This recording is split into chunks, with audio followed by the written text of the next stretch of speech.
Uh, Good morning and welcome, Larimer County. Today is Tuesday, July 30th, 2024. This is our weekly Administrative Matters meeting, a public meeting. As is our tradition, we'll begin with the Pledge of Allegiance. Please join us. I pledge allegiance to the flag of the United States of America and to the republic for which it stands, one nation, under God, indivisible, with liberty and justice for all. Okay, thank you all so much. My name is John Kafalas, Commissioner from District 1, currently the Chair, joined by Commissioner Stevens from District 2, Chair Pro Tem, Jody Shattuck McNally, Commissioner from District 3. Across the way, we have Lindsay from the Clerk and Recorder's Office. She is taking notes and recording the meeting. Lorinda Volker, our County Manager, and Tom from Public Affairs, as well as Sarah from our office. I appreciate your support and your presence. So before we begin, I just want to acknowledge that we currently have a situation in Larimer County with a wildfire. We are going to have the Sheriff Fayen, John Fayen, as our commissioner guest. We'll be calling him, and he can give us a bit of an update. So I wanted folks to be aware of that. And as we are certainly on top of this and coordinating and doing the best we can to make sure that everyone is safe and so on. With that said, our first item is public comment, and according to Sarah, no one has signed up in person. No one has called in on or through online. So before we close public comment, there are a number of folks in the audience. You're all looking really great out there. Is there anyone who wishes to offer public comment? It's an opportunity up to 3 minutes if you'd like to share thoughts on something that an item that's not on the discussion agenda. This is your opportunity. My goodness. Okay, so we will close public comment, move on to our next item, which is approval of the minutes. Let's see, Commissioner Stevens, will you offer the motion, please? Yes, Mr. Chair, I move to approve the minutes for the week of July 22nd, 2024. Thank you kindly. That is a proper motion. Any further discussion? All those in favor? Aye. Aye. That passes 3-0. Next item is a review of the upcoming schedule for next week, the commissioner's schedule. Sarah, that one is yours. This is the commissioner's schedule for August 5th through the 10th, 2024. On Monday, August 5th from 11 a.m. to 12 p.m., there will be a special County Board of Equalization hearing in the Commissioner's Conference Room on the second floor. From 2 p.m. to 4 p.m., the Commissioners may attend the Larimer County Fair and Rodeo Sensory Day at the Ranch at 5280 Arena Circle in Loveland. From 7 p.m. to 9 p.m., Commissioners may attend the Larimer County Professional Rodeo Cowboys Association Rodeo at Blue Arena at 5280 Arena Circle in Loveland. On Tuesday, August 6th, from 9 a.m. to 12 p.m., there will be an Administrative Matters hearing in the hearing room on the first floor. From 12 p.m. to 1 p.m., Commissioner Shattuck McNally will attend the Sylvandale Ranch Guest Ranch Luncheon at 2939 North County Road 31D in Loveland. From 1:30 p.m. to 4:30 p.m., there will be a Commissioner's Budget Retreat in the Lake Loveland Conference Room on the second floor. From 5:30 p.m. to 8:30 p.m., Commissioner Kafalas may attend the Parks Advisory Board meeting at the Department of Natural Resources at 1800 South County Road 32 in Loveland. From 7 p.m. to 9 p.m., Commissioners may attend the Larimer County Professional Rodeo Cowboys Association Rodeo at Blue Arena at 5280 Arena Circle in Loveland. On Wednesday, August 7th, from 7:45 a.m. to 9 a.m., Commissioner Kafalas may attend the City of Fort Collins Larimer County Poudre School District Liaison Committee meeting at the Fort Collins City Hall at 300 LaPorte Avenue in Fort Collins. From 1:30 p.m. to 3:30 p.m., there will be a work session regarding performance measures for community planning, infrastructure, and resources in the Commissioner's Conference Room on the second floor. From 3:30 p.m. to 9 p.m., the Commissioners may attend the Larimer County Fair and Rodeo 4-H Junior Livestock Sale at the Ranch at 5280 Arena Circle in Loveland.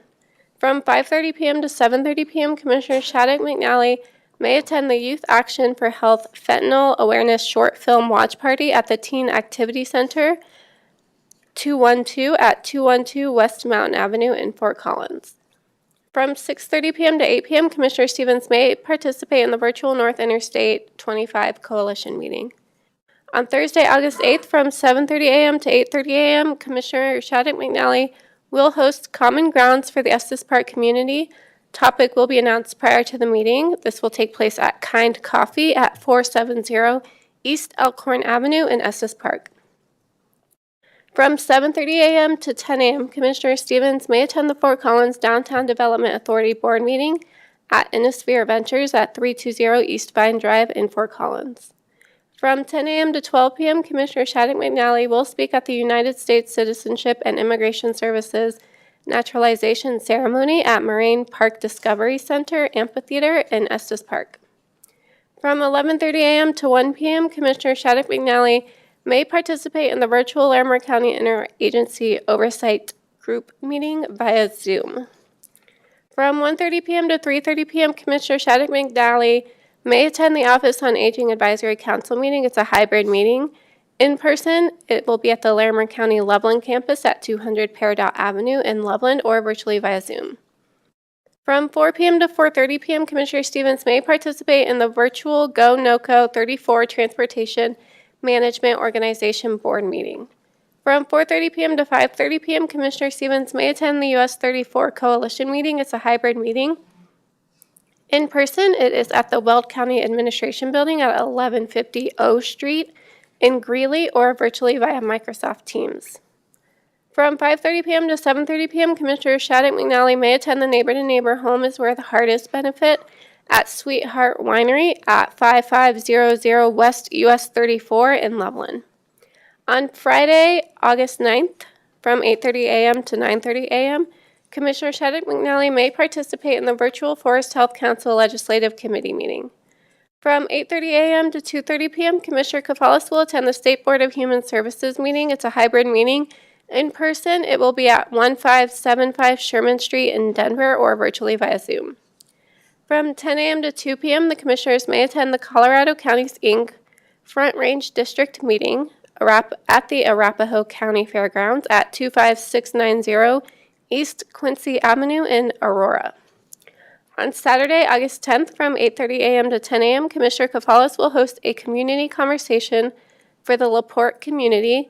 The guest will be Senior Civil Engineer Eric Tracy, who will discuss Larimer on the Move Transportation Master Plan at Mio My Pie at 3310 West County Road 54G in LaPorte.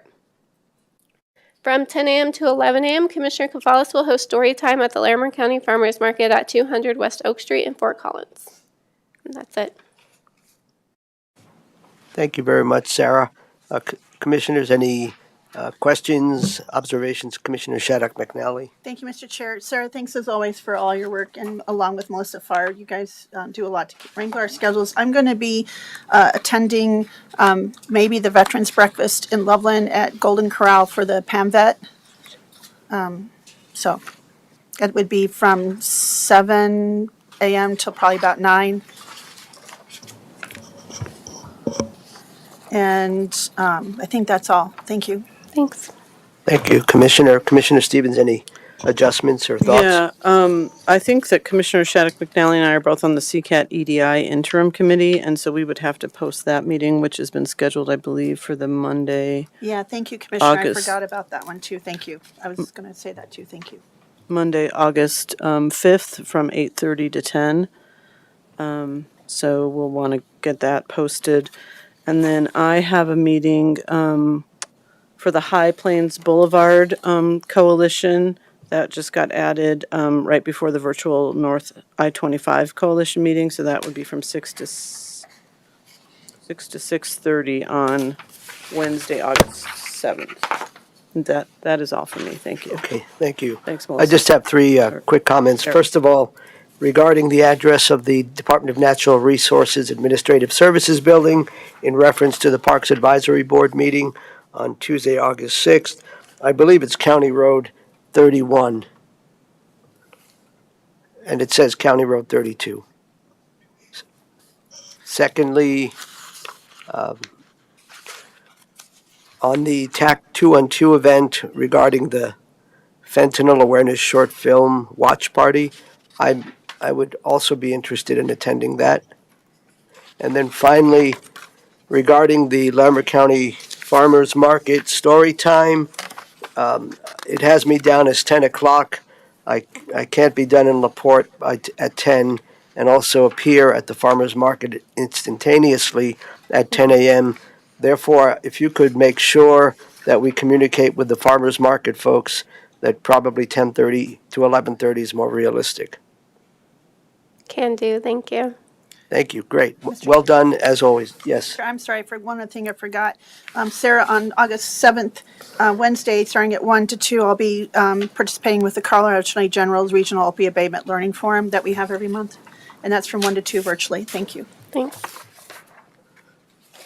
Okay. I believe that is all. And I believe we can move on to the next item, which is the consent agenda. And I think, as many folks know, the consent agenda lists items that are administrative in nature. We are not aware of any perceived or any controversy regarding those matters. So we go through the agenda quickly, and then we entertain a motion to adopt the consent agenda.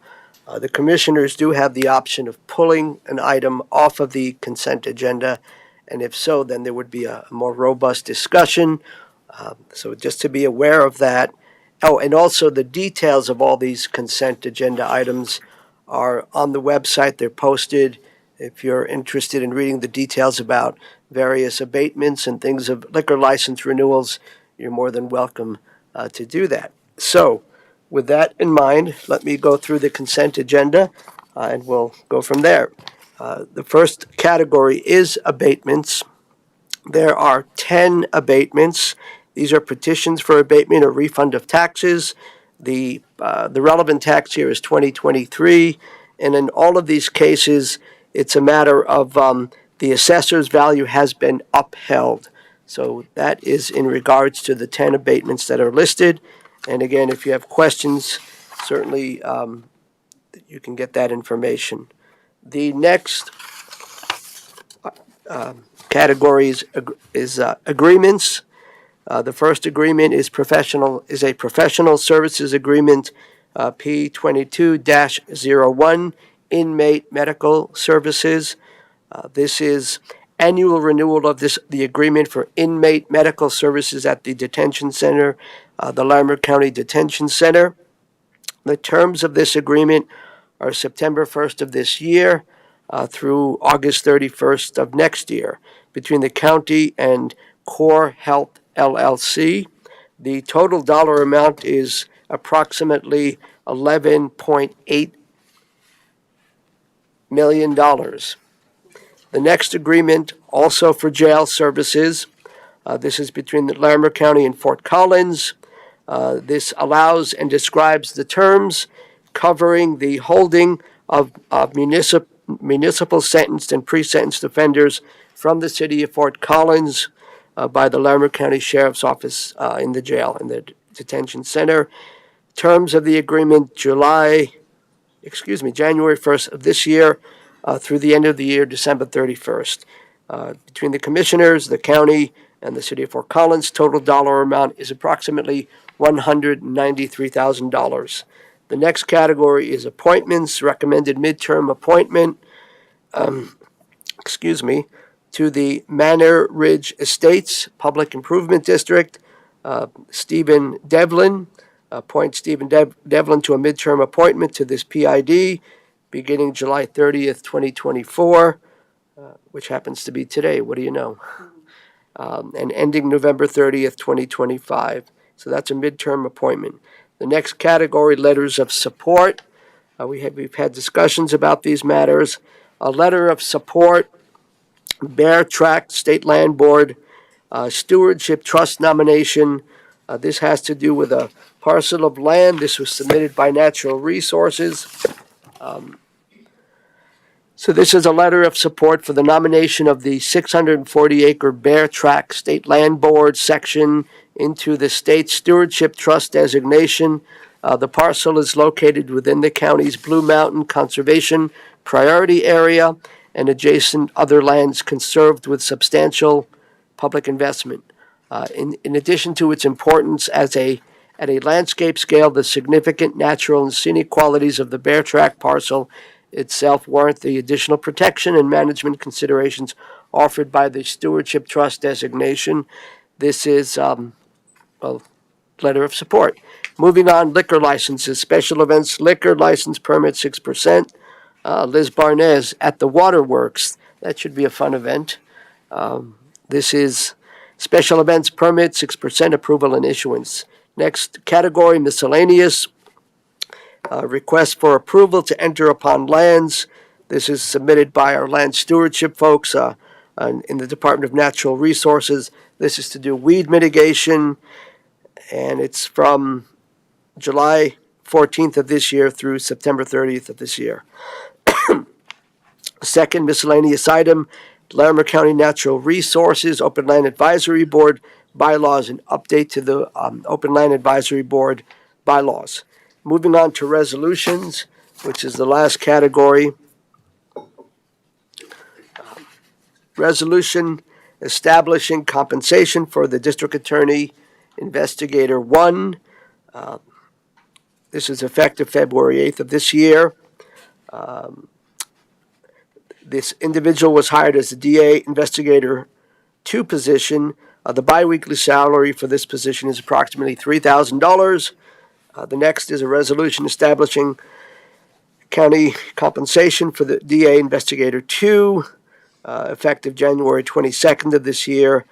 This person was hired as a DA Investigator 2, and the weekly salary, the biweekly salary is about $3,600. Number 3, another resolution establishing compensation for DA Investigator 2, effective July 11th of this year. Well, let's see. This person will be flexed to a DA Investigator 2 position, and once again, the biweekly salary for this position is about $3,500. That is all. Colleagues, do either of you wish to remove something from the consent agenda? All right, then Commissioner Shattuck McNally, please offer the motion. Certainly, Mr. Chair. I move to approve the consent agenda for July 30th, 2024. Great, thanks a lot. That's a proper motion. Further discussion? Seeing none, all those in favor? Aye. Aye. That passes 3-0. We'll now move on to comments from commissioners, guests, and as I mentioned earlier, we're going to call into the Sheriff Fayen to get a bit of an update on what's happening on the ground and some of the coordination that's occurring to make sure that folks are safe, animals are safe, and we're protecting our structures and our natural resources. Thank you for being such an attentive audience. Hello, Chief Judge.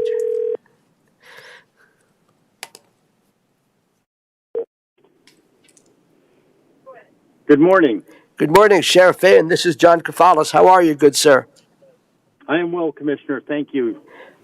As we discussed earlier this morning, we would welcome an opportunity to get a bit of an update on what's happening on the ground and anything else that might be helpful to the commissioners as well as the general public. Thank you, sir. No, you're welcome, sir, and I appreciate that opportunity. So, good morning, Commissioners, County Manager, public. I appreciate this opportunity to give you an idea of what's going on with the fire. Right now, we haven't had totals yet from our overhead aircraft or flying that mission right now to give us an update on the acreage. We ended last night just under 1,000 acres at about 992. The aircraft that flies it does a thermal mapping, and so it gives us an accurate show of where the borders of the fire are. We have 0% containment on the fire at this point, and we just transitioned some of the leadership to, I'm sorry, I just had another call come in, to the Forest Service at 6 o'clock this morning. The terrain's pretty rugged, so it's hard to get hand crews on there, although there is that opportunity in some spots. Most of it was done by aerial yesterday, and we had great support from the Forest Service and the state and our partners from Douglas County as well, getting aircraft up there. We're having a little bit of a challenge with that today, because quite honestly, we're not the priority nationally, right? There's lots of bigger fires in the northwest part of our country, and so right now we're working on a process to get those aircraft back so that we can address the fire in that regard. We're in a transition phase, which kind of is like a hold and watch for the Forest Service. At this point, just as they bring in their critical incident management team, it'll be about a 48 to 72 hour move. Quite honestly, though, we're in a good situation. I know this has been uncomfortable for a lot of folks, and I appreciate that. We drew a great big evacuation box around this, so that had we had a flare up, we didn't have to address it in the middle of the night and have people leave their homes in the middle of the night or with their animals. Sorry. And so that's going well. We have shelter locations. OEM has been a great partner with this, with Lori and her group. Shelter in Loveland, and there's a shelter up in Estes Park that we do have people staying in there permanently. We have about 107 large animals out at the ranch, which I'm sure the county manager will fill you in on. We're in the process of finding another home for them so that the fair can continue, because I think that's an important community event as well. Weather, if it holds stable for the next 3 days, it's going to be hot and dry, although there is a red flag warning for 6,000 feet and above, which is concerning to us. But if it stays this way, we feel good about the trajectory of the fire. We're a little more concerned about what happens Thursday, Friday when there's some thunderstorms and you get those downdraft winds from the thunderstorms ahead of the front, what that looks like. I anticipate when we get the aircraft totals this morning will be about 1,100 to 1,200 acres. You will see some additional growth throughout this afternoon as it does get warmer and drier. Our big infrastructure protection right now is water treatment facility at Chastain's Grove for the city of Loveland. Highway 34, quite honestly, is a big barrier. We expect the fire to move to the north and northwest, which is, we're okay with this at this point. It'll run to the Bobcat and the Cameron Peak burn scars.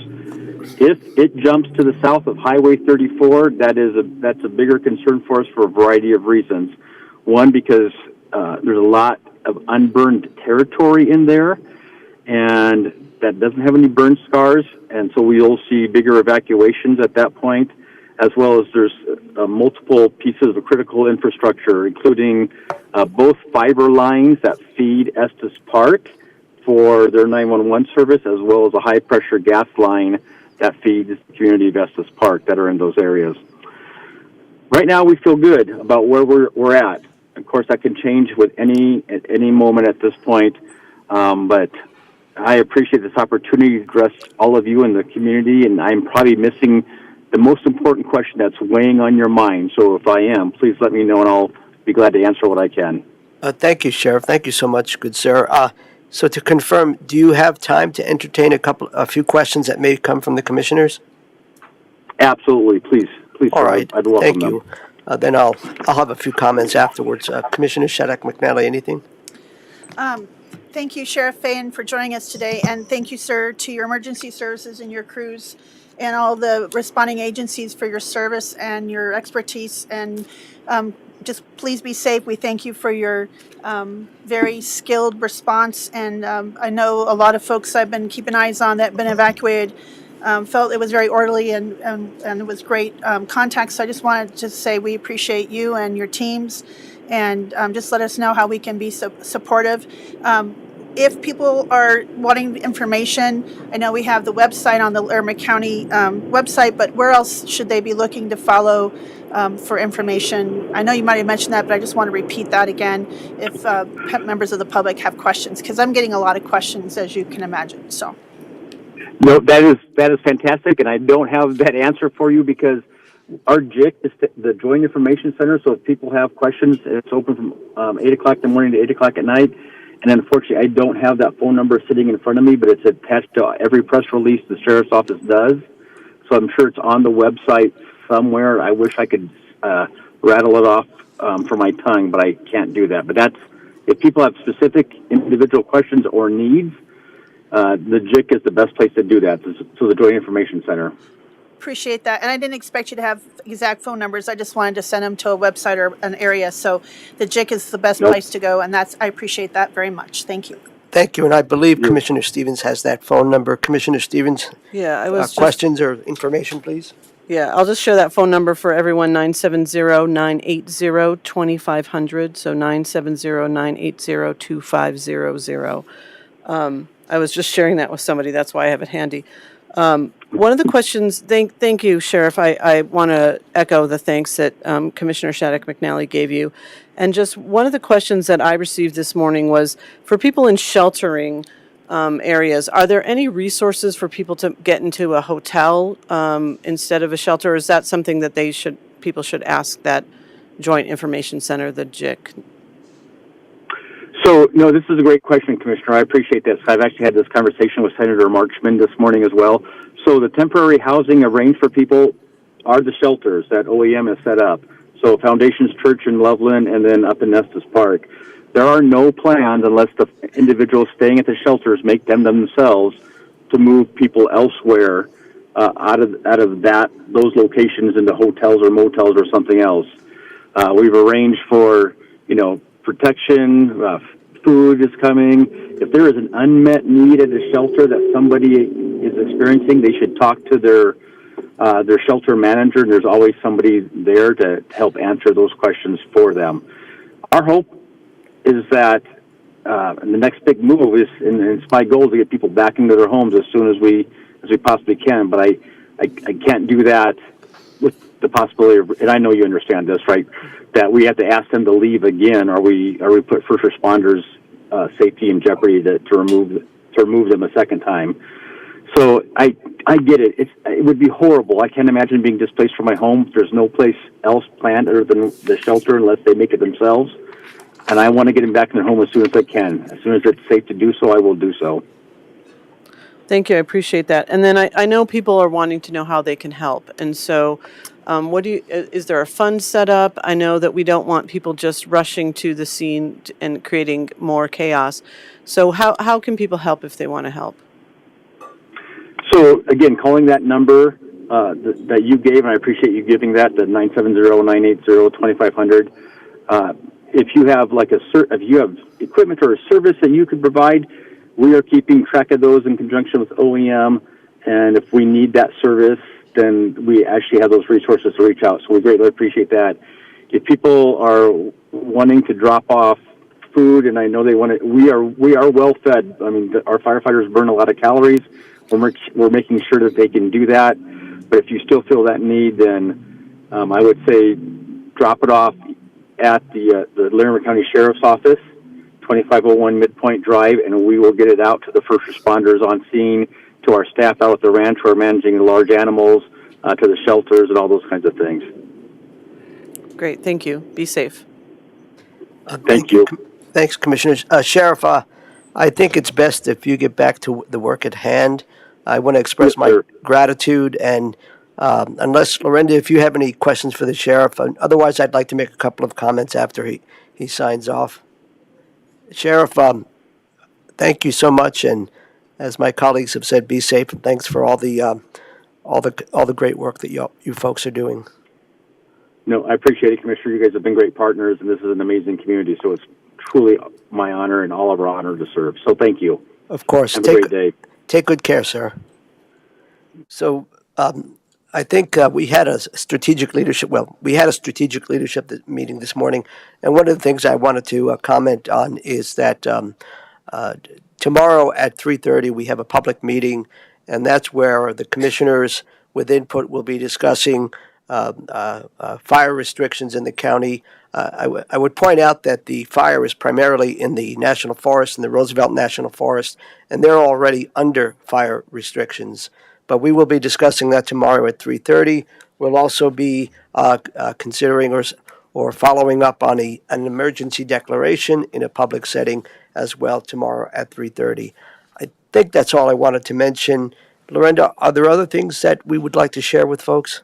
I think I'll just add that there was quite a bit of discussion this morning about the fair, the timing of the fair, and the large animals being housed at the ranch. And so I guess I want to ensure the commissioners and the public that the ranch staff, the sheriff's office, and Office of Emergency Management are looking for alternatives so that the fair can go on as planned. Unless something unexpected happens that we don't predict right now, we think we can find arrangements for all the animals that are being sheltered, as well as the animals coming in for the rodeo, and of course the 4-H kids and their animal projects for the fair. So that's good news. Thanks, Lorinda. And I just want to perhaps emphasize that it's really important that we make sure that all the 4-H activities, including the junior livestock auction on August 7th. So that was part of the primary purpose of our discussion this morning. So things are in place to address the issues, and I'll leave you with this on a happy note, and that is that I will be judging the dairy goat costume competition on Sunday, August 4th. And at this point, that will take place. So that's the good news that I have to share. All righty. Unless there's anything else, I think we'll move on to our discussion items, and I believe we can do that. So thank you all for listening. Discussion items. The first is the 8th Judicial District Competency Docket Visionary Award. Yes. Good morning, Emily. And I apologize for interrupting. I'm waiting for one more person that's in a meeting. Would you pass this and maybe go to the next thing on the agenda? And if she's not here after that, then we can go ahead and proceed forward. Yes. Is that all right? So we'll switch the order a bit. Thank you. Of course. And that means, Mark, you're on to present the approval or the consideration for approval of the Workforce Innovation and Opportunity Act, otherwise known as WIOA. That's right. All right. Will we be able to turn on the projector? Thank you both. If not, no worries. There it is. All right. Good morning, commissioners. Good morning, county manager, guests in the audience, and of course the public. My name is Mark Johnston, and I am the Economic and Workforce Development Director here for Larimer County, and I'm pleased to be here. Also, considering my time, I'll be cognizant of that. So as Commissioner Kafalis had mentioned, I'm here to talk about the Workforce Innovation Opportunity Act 4-year strategic plan. A little bit of context about our department. You can see our mission. We at Economic and Workforce Development connect people to meaningful work and businesses to talent and resources, improving our economic well-being. We've got some core competencies, but think of us, and I've mentioned this recently, as a four-legged stool. We have the public workforce system, which is what we're going to focus on today. We have an economic and business set of services. We have a veteran service office, and then we also administer the Larimer County Conservation Corps. A little bit of added history. This Workforce Innovation and Opportunity Act was signed into law in 2014. This, at a federal level, there have been investments in economic and workforce development for over 90 years. This slide would kind of walk through that history, but we are focused on the existing law that was enacted in 2014. A little bit more about our department. Last calendar year, we served over 10,500 people in our communities, of which over 4,000 accessed very direct services. A couple of quick outcomes. For those that we wrap intensive case management services around, we saw an average earnings increase of $26,000 pre-entry versus post-exit. The way the Workforce Innovation and Opportunity Act is funded, again, federally resourced annually, and it is spread across 10 unique workforce regions, Larimer County being one of those 10. Our neighboring communities, Weld County, Boulder County, notably are two others pretty darn close to us. We are also supported by a workforce development board. Commissioner Kafalis is our liaison. And imagine a room of 25 to 30 community members, at least half of those businesses or industry reps, and then a wide variety of other public, nonprofit, community-based partners, all helping to advise this work. A small snapshot of some of those, ranging from small business, large business, etc.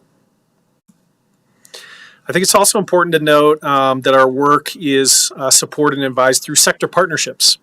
These are 5 unique partnerships that are organized in northern Colorado, focusing on manufacturing, healthcare, construction, nonprofit, and hospitality.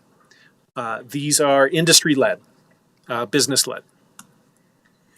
So really, to drill in, we're here for the ideally the adoption of the WIOA state plan. It's this 4-year plan. Larimer County, again, one of those 10 regions, has our own unique plan, but we all wrap up to a set of priorities that are initiated from the governor. So the governor has put his poles in the ground on quality, affordability, equity, and access. And furthermore, you can see these definitions. Affordability is really about creating affordable, career-connected education and training for all Coloradoans. Increasing quality of how we train. Ensuring that we increase equitable access across all individuals, and increasing and enhancing access to programs. Strikingly, I thought it was very interesting that many of these same qualities tie directly to Larimer County's strategic plan that I'm helping to lead here. In particular, the support of an equitable economy. So a handful of highlights that you would find in this 90-plus page plan is the advancement of our work to underrepresented populations, how we continue to invest in reskilling, upskilling, next skilling our residents. Work-based learning is a common theme, how we get people in the field, acquiring skills, how we're also working with businesses on quality jobs here in northern Colorado, consulting more and more in that direction. And then it's critical that we tell our story. Where are we strong? Where do we have areas of growth? A handful of future aspirations I think are fascinating that are a part of this plan.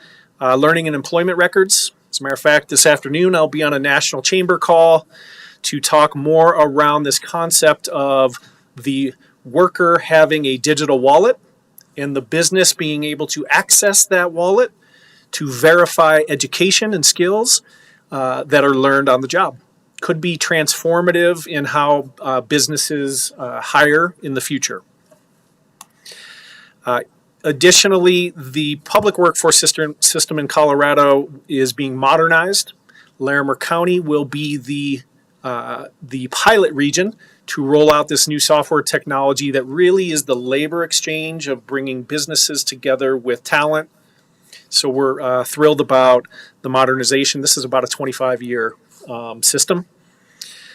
And last but not least, really just making note of the regional work. We saw it with the sheriff just recently on the call, but I think here in Larimer County in northern Colorado, it's the power of partnerships. It multiplies our efforts. We believe that wholeheartedly also in our economic and workforce development work through NOCO Works. So last but not least, we did kind of work this plan through the process of public comment and some input. Both workforce boards in Weld and Larimer got together, reviewed these priorities, and we heard from our industry partners on their interest, desires. Those executive committees got together. Furthermore, on March 6th, our plan was published April 11th. It was placed both on our website and the state of Colorado's website for comment. The 10 workforce directors held a town hall on April 18th to field questions. And The plan was presented to our workforce board on May 8th, which brings me to today. So we are in the final lap of adopting this plan, and we hope our commissioners support this. So any questions? Thank you very much, Mark. Well done. Colleagues, any questions, comments, observations? Commissioner Shattuck McNally. Mark, well done. Thank you. This is super exciting, and you're speaking my favorite language, power of partnerships, and I call it kind of the Larimer way, but I guess it's the NOCO way too with this regionalism and important work. Very excited to see this modernization and seeing how we're able to reach more folks in a new way. And this is, I think, going to just exponentially open up doors for folks in our community who are looking for really good paying jobs. And I just have to say, I'm really excited about the strategic plan priorities that are kind of overlapping with this and how it matches what we're doing. I appreciate you just pointing that out.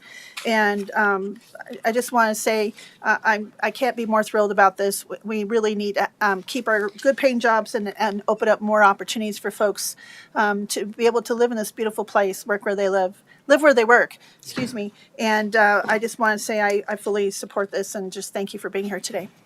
Thank you so much. Thanks, Commissioner. Commissioner Stevens. Yes, thank you, Mark. Appreciate that. So when we're talking about equitable access to jobs, how are we going out in the community and doing the outreach? Do people have to come to us to get those services, or how are we going out to make sure? Because I would say that to me, and I'm glad that's part of both the state's plan and our local plan. But there is some inequity. There's some issues around certain people have access to jobs and training, and other people don't know about those opportunities. That is a fantastic question. So I'd like to use a metaphor. We can play defense on our heels, or we can play on our toes. And when we play on our toes, we're in the community. So we are out in our K-12 partner work. We're in our community colleges. We're spread across nonprofits where we will actually go and connect with people in the field. I'd say in the last 4 to 5 years, we've doubled down on staffing who are multilingual, who are also in nonprofits, faith-based organizations, et cetera, trying to access everybody. I'd also say on our business and economic development side, we're doing the same thing. Thank you. I appreciate that because we know it's sometimes hard for people to come to us or find us. I mean, they're obviously welcome to do that, but being out in the community increases the odds that we're actually getting to the people who really would benefit the most from better paying jobs and some of these skills that you're offering. That's right. Do you still have a program with the library? Is there still an active program with the library? So we host office hours, for example, in our Loveland community, actively, where more on our job seekers, where they will come in Fridays, and we oftentimes are full multiple weeks in advance. That's a good example. Great, thank you. Well, thanks for the work. Definitely supportive of it, and appreciate you bringing this forward and the work that you're doing regionally to make sure that people have good-paying jobs and that employers can find good staff. Thank you. Thanks, Commissioner. I have 2 questions, and then just to express that I agree with comments that my colleagues have made and the matters that they have raised. My first question is kind of building on the equity thing, and that is how are we addressing the employment challenges that people with disabilities face? Can you give some specific examples of what we're doing there? And actually, in terms of this building, it's kind of encouraging that it appears that we've built a wheelchair ramp on the side here that will allow for some entrance. And then we're also updating our bathrooms that provide for automatic entry, pressing the button. But how are we addressing the unique challenges that folks with disabilities, physical, cognitive, behavioral, perhaps? Two thoughts come to mind very quickly. So a mandatory partner of this Workforce Innovation Opportunity Act law is the Division of Vocational Rehabilitation. For those in the public who may not know, that is one of our expert leaning systems to support this work. Additionally, we've made investments at our local level through a position called the Disability Program Navigator. So we have a person on site who consults A, with businesses, B, then creates connections for job seekers, and really helps more on a continuous improvement across all staff, so that we're just not double downing in a single position, but making sure that staff are trained, upskilled to support all of our residents, including those who have disabilities. Thank you, Mark. And my second question, and then I have some information to share that might be useful for you. My second question is, can you say a little bit more about work-based learning a little bit and how that might help address this matter of access and equity? I think that's important. Absolutely. So work-based learning, if we look at the definition, there's probably 15, 16, 18 unique activities associated with this term. But it's really about connecting individuals in the field of work with industry to learn, to acquire skills. Most notably, paid internships. Could be apprenticeship activities. For our K-12 partners, it may be, let's get young people in the community at a business location to understand more around the occupations of today and the future. So this plan absolutely is double downing on work-based learning. Great. Thank you so much. The information that I wish to share, and then we'll see if Lorinda has anything she would like to add, and that is, it was recently brought to my attention by some colleagues that they are looking to establish, I think they have I think it's called Tandem Employment Services, and they're looking to open up a storefront that would provide certain kinds of retail services. And I wanted to bring this to your attention and wondering, who in our shop might be the person that could support their efforts so that it increases their chances for success. Yep.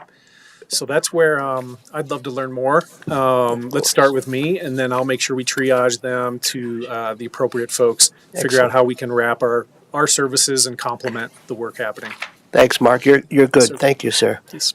Lorinda, anything you'd like to ask or perhaps offer? I think I'll just say, as we were going through this earlier, it's interesting to me that the 4 focus areas the state has identified are things that our department has already identified as critical for our community and are part of the county strategic plan that you all adopted earlier this year. So these dovetail really nicely.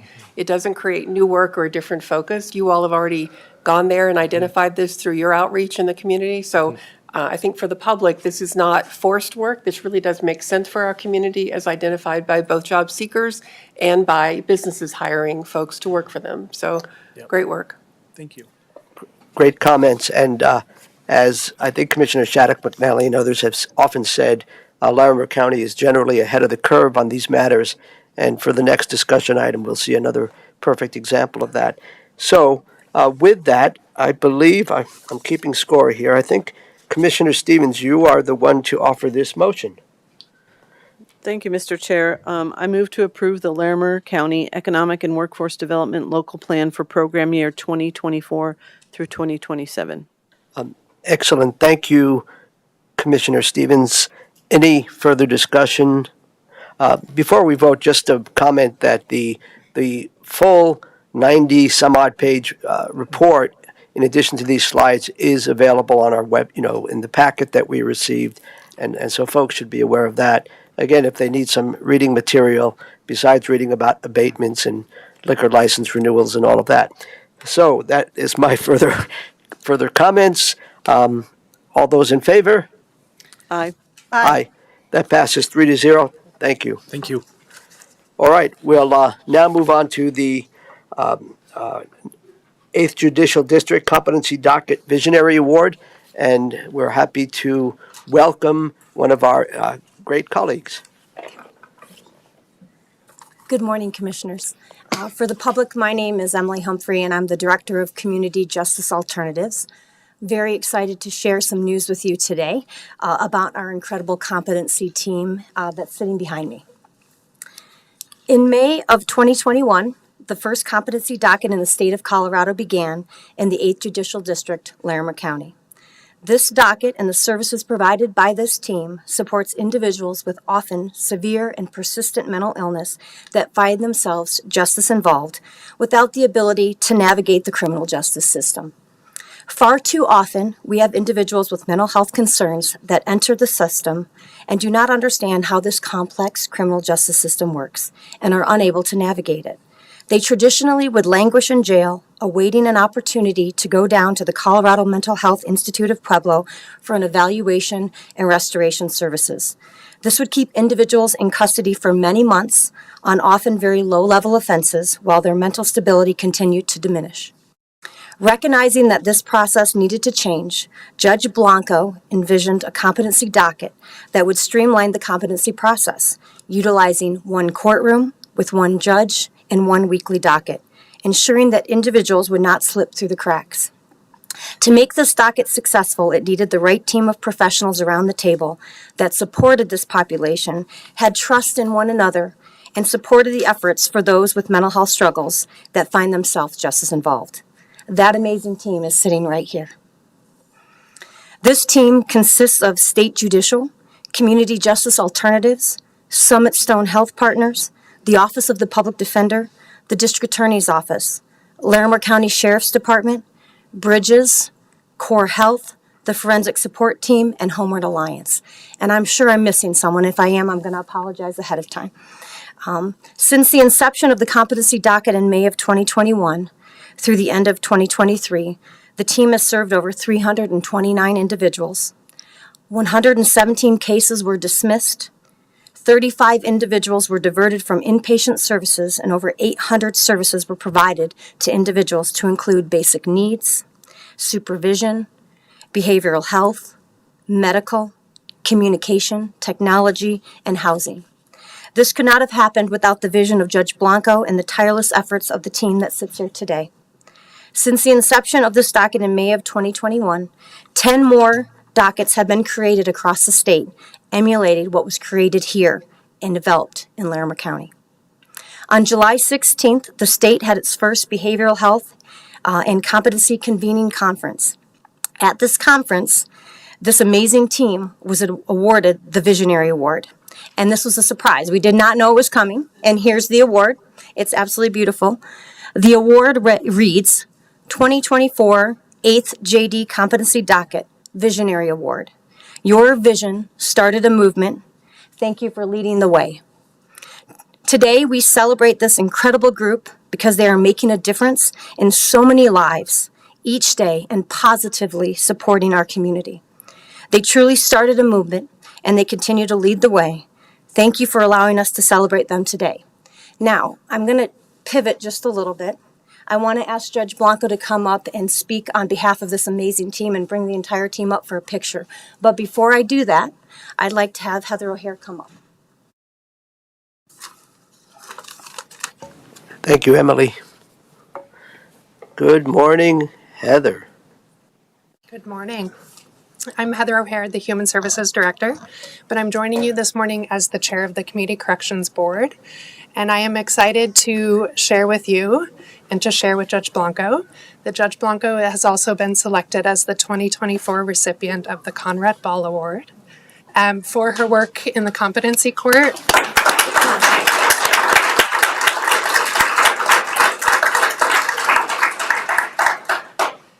But really, the competency work and her leadership there is just one piece of so much more for her work and dedication to make the justice system fair and equitable, but also accessible to anyone that needs it, so that that is a resource and a service to them so that they can thrive in our community. So just wanted to announce that and share that this morning as well. And then there will be a celebration, and the actual award will be provided to her at the end of September. Thank you, Heather. Chief Judge Blanco, you're a rock star, apparently. Please share your thoughts and anything else that would be nice to hear. Well, thank you for inviting us here today. And I'm just kind of taken a little bit off of my footing right now at this moment. But I just wanted to say I stand before you with a very grateful heart for the type of work that I get to do with this amazing team of people, but also just We just heard from Sheriff Fan. We're listening to people talk about the development of the economy here in Larimer County. I've lived in Larimer County my entire life, but for 4 years that I lived in Boulder. I won't talk about those 4 years, but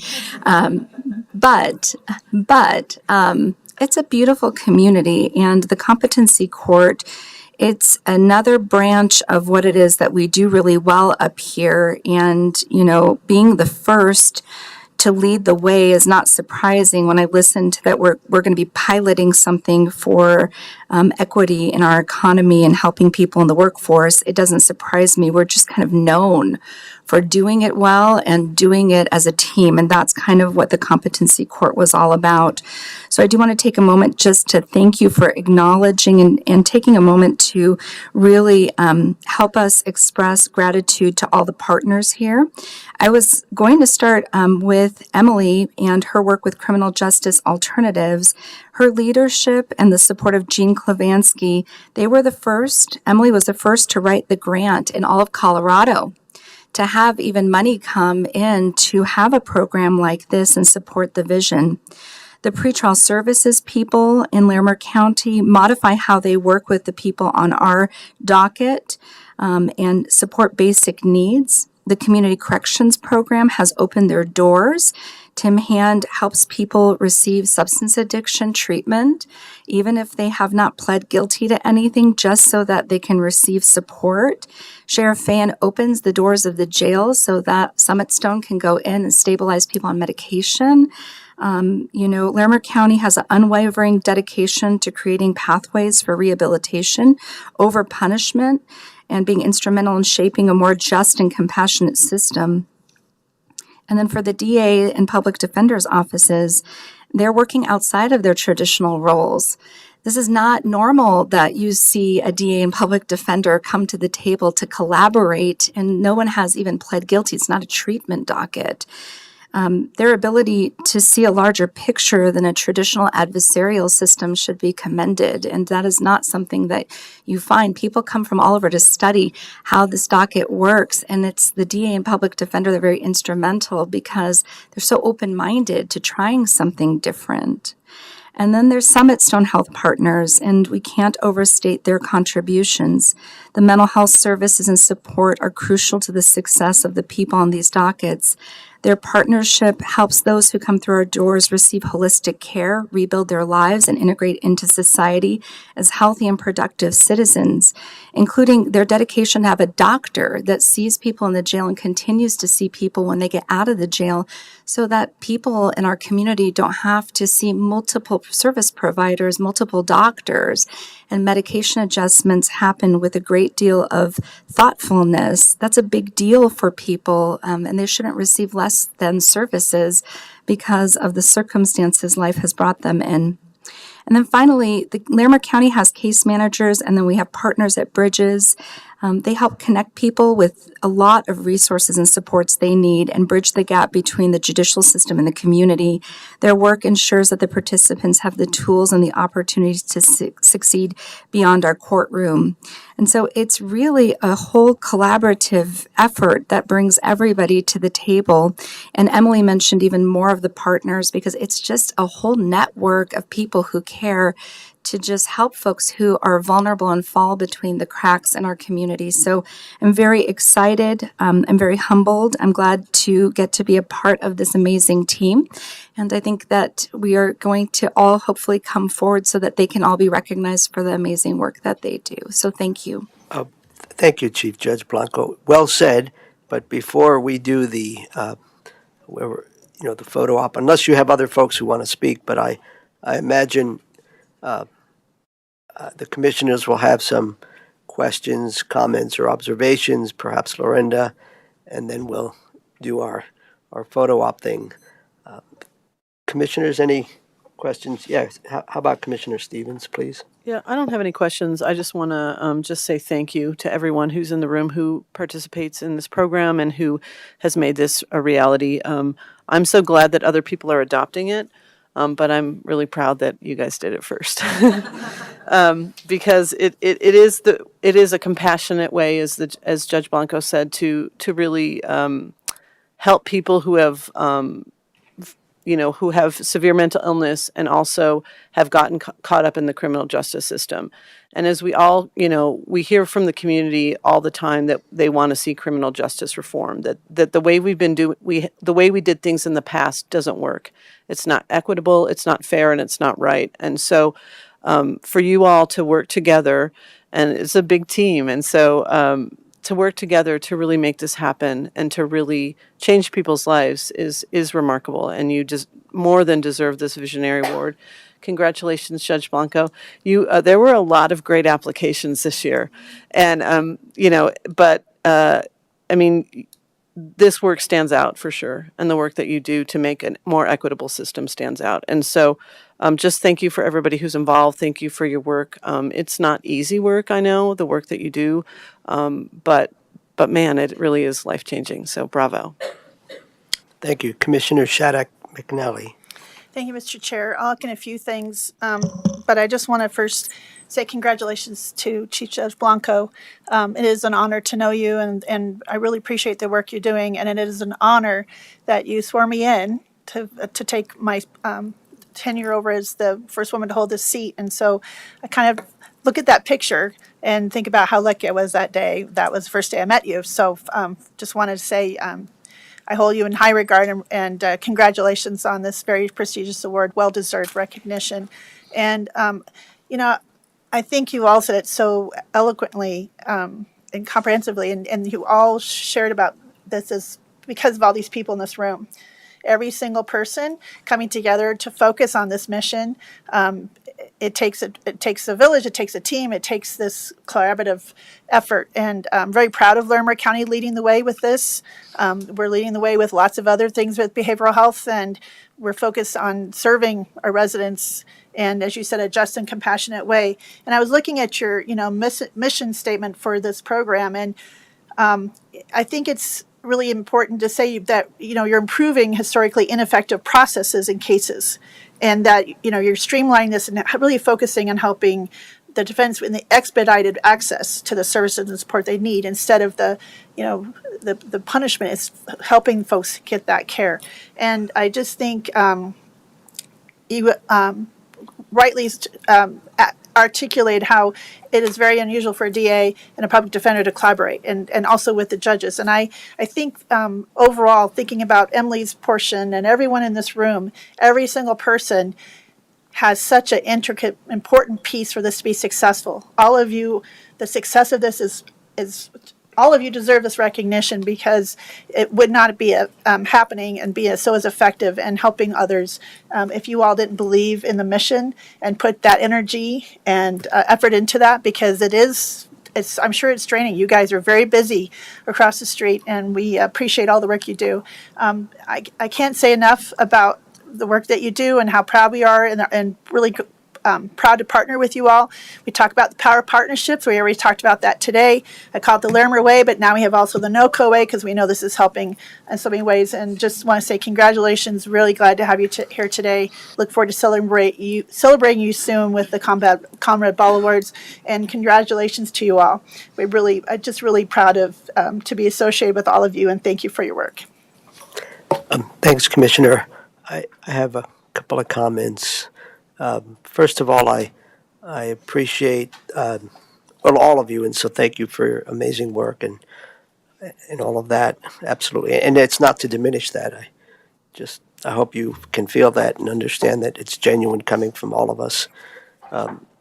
Regarding some of your comments, Judge Blanco, I appreciate that you made the connection that across different service areas, the matter of equity and other issues, it's not an isolated thing. We get how certain things are important, and they apply not just in the criminal justice system, but they apply in the workforce system. So I think that's a really important point.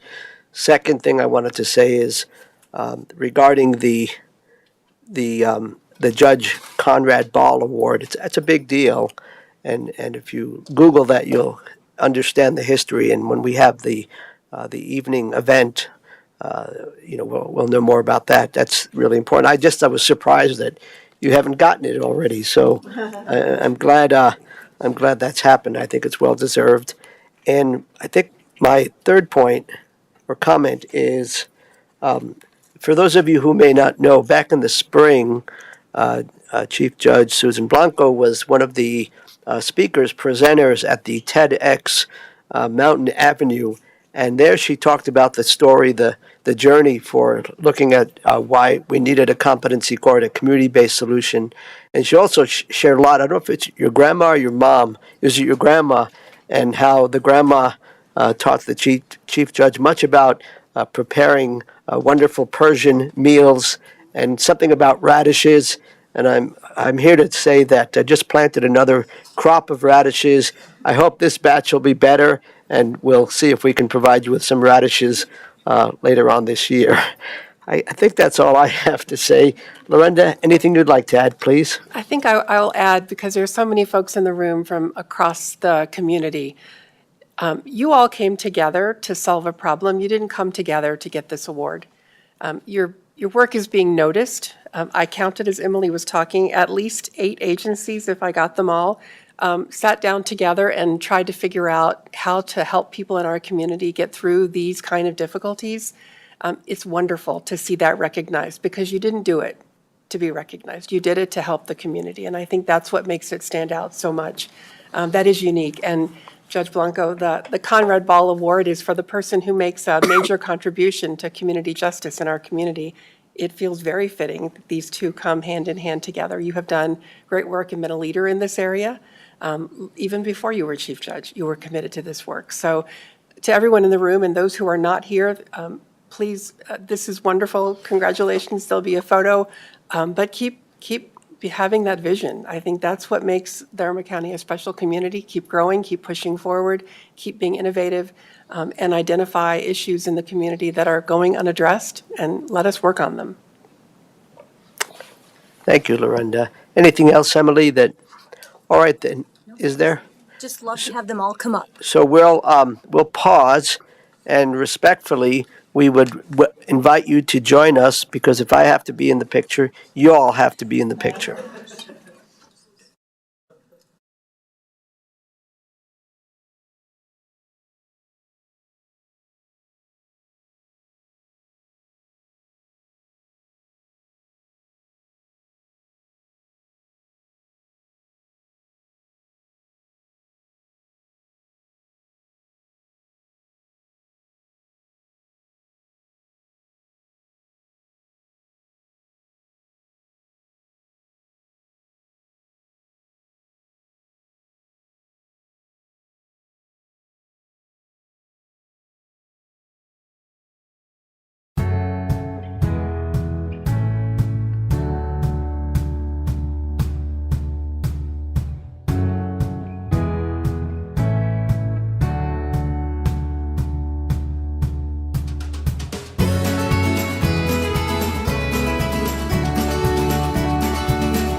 Oh, okay. Welcome back. We took a pause to take a few photographs to honor Chief Judge Blanco and the Competency Court Docket Award. That was really a wonderful thing, an important service that we provide, and a recognition of someone who's been a long time contributed to our community in so many ways. We now move on to our next discussion item, and I should mention that there are two of us present, Commissioner Stevens and myself.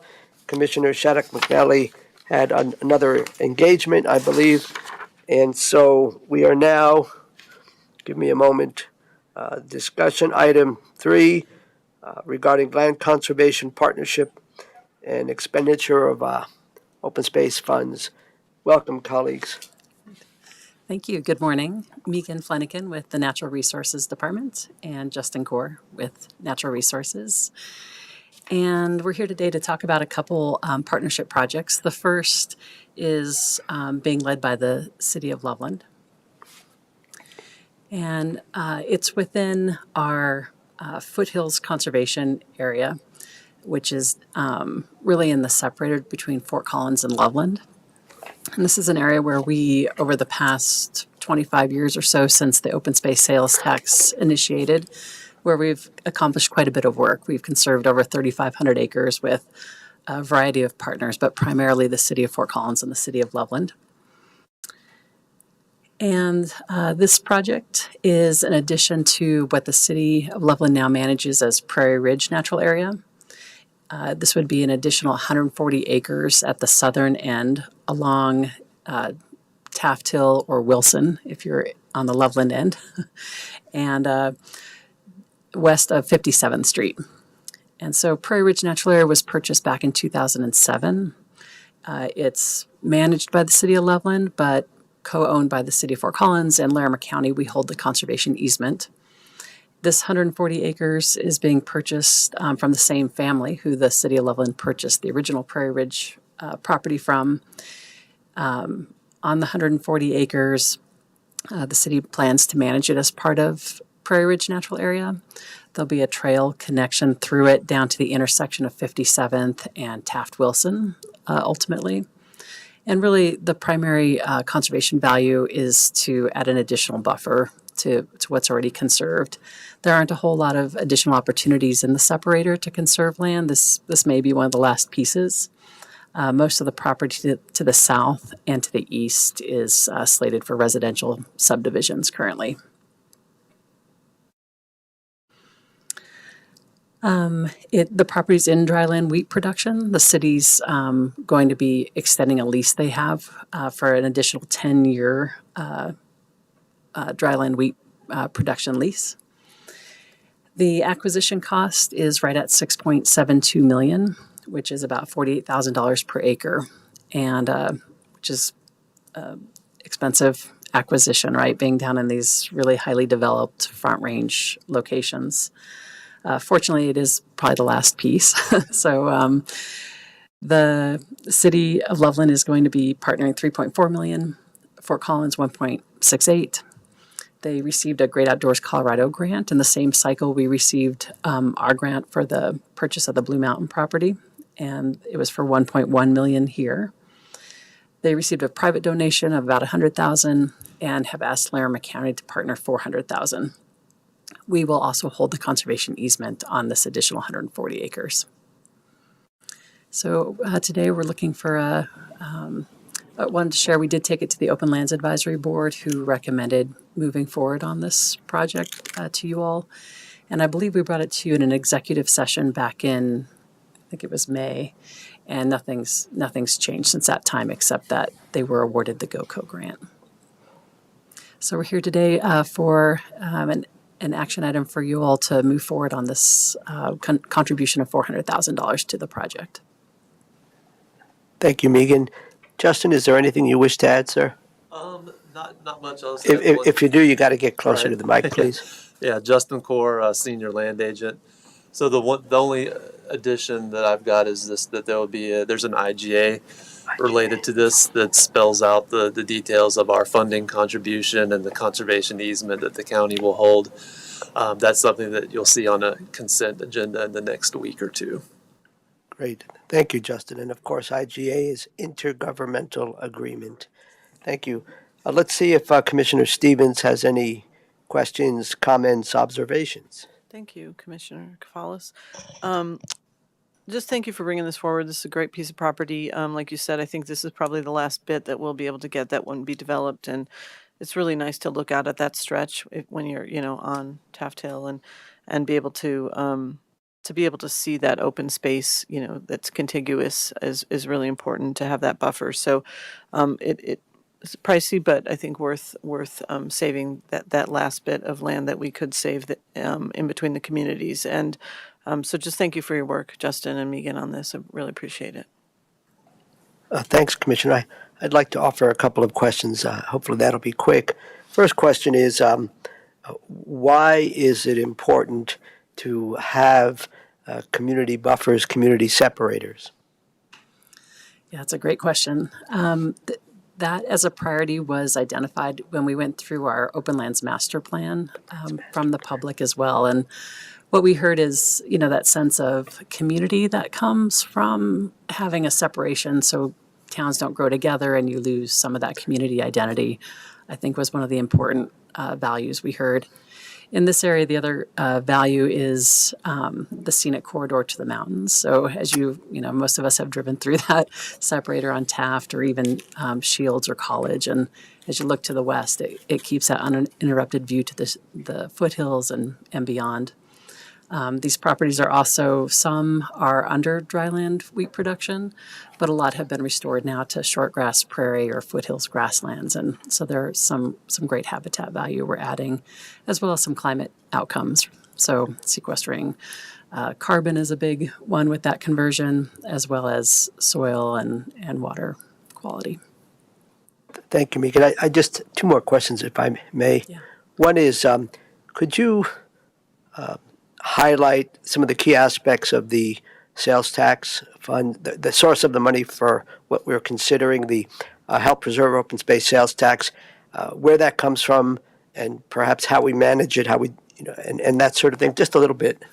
Yeah, thank you. The Help Preserve Open Space Sales Tax went into effect through a vote in 1995, and it is split currently 50% to Larimer County, 50% to all of the incorporated municipalities.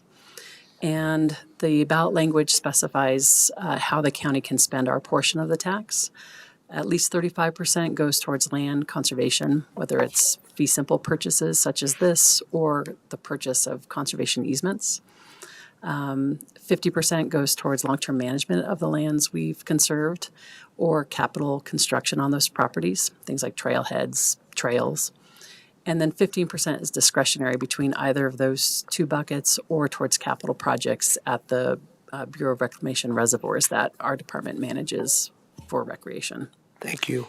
And my last question, please, and I think it's mostly for the throngs of people that may be listening or watching. I'm glad we have at least one member of the public here, so appreciate that. And that is, what does it mean to hold a conservation easement? Yeah, so we, to hold a conservation easement is a perpetual agreement that we have with that fee title landowner, in this case, the city of Loveland and Fort Collins, who will co-own this property, but it's more often with private landowners. And that agreement is something we develop uniquely in each case. Primarily, it identifies what conservation values that we want to see in perpetuity protected on that property, and then what types of uses or building rights would remain with it and would be allowed. Great. Thank you, Megan. Thank you, Justin. Great work. Lorinda, anything you'd like to add quickly? Or I think this and the next item on the agenda just demonstrate the collaboration the county has with our partners to preserve these kind of open space areas as identified by the community, and they keep telling us the same kind of thing. So I think you're living the master plan, the direction that you've been given by the public, the purpose of the sales tax to really improve open space access in our community. Great. Thanks, Lorinda. At this time, we'll entertain a motion. Commissioner Stevens, you're stuck with all the motions for the rest of the morning. I think I can handle that. I move to approve the expenditure of $400,000 in help pre-service open space tax dollars towards the acquisition of the Prairie Ridge addition in partnership with the City of Loveland and City of Fort Collins, and that Larimer County would hold the conservation easement on the property. Thank you, Commissioner. That is indeed a proper motion. Any further discussion or comments? Seeing none, all those in favor? Aye. Aye. That passes 2-0. Thank you. I believe you're the next discussion item, so please inform us. Great, thank you. This next project is also a partnership project. It's with the City of Fort Collins on a property that they've purchased called Rocky Ridge. This parcel is a 484-acre parcel north of Fort Collins within our master plan's Buckeye Priority Conservation Area. And you can see it in the green at the map. In this area, there's a lot of land that's been conserved through the county's rural land use and conservation development process, which makes a really great patchwork of conserved land, but not a lot of fee-owned public access type properties. This 484-acre fee simple purchase by the city is just south of County Road 66 and south of Douglas Reservoir for reference. The city plans to go through a public process and eventually open public access as part of their natural areas system. You can see on the map in the orange are a lot of those conservation developments I mentioned, so a lot of conservation easements up in that area. The land in purple is owned by the City of Thornton, and the land in pink is land managed by the Whisk Reservoir Company around a lot of the Whisk reservoirs, which the 4 labeled ones on the map are part of the Whisk system, which is Water Supply and Storage Company. The property historically was used for cattle grazings. There was some crop production. There's signs of a really small gravel mining operation that's no longer active, and the city owns those rights. And the property was marketed for 35-acre subdivision, so that really helped drive what the ultimate cost was. At $5.1 million is what the City of Fort Collins was able to negotiate, I think down from a listed price of $5.3. And they're looking for a funding partnership from Larimer County for $1.5 million to purchase the site. Larimer County, again, would hold the conservation easement on this property as well. And you can see from some of these photos, it really is a beautiful property that I've driven that road a lot over the years. And you don't notice this one so much because it kind of falls off from the roadside. But once you're on it, you can see there's some cliff bands, there's a nice native plant community, there's definitely some restoration potential. But you can see the view shed on that top photo that gives you a really lovely uninterrupted view to the foothills, those reservoirs managed by the Water Supply and Storage Company in the foreground, and then even the City of Fort Collins skyline on a nice clear day.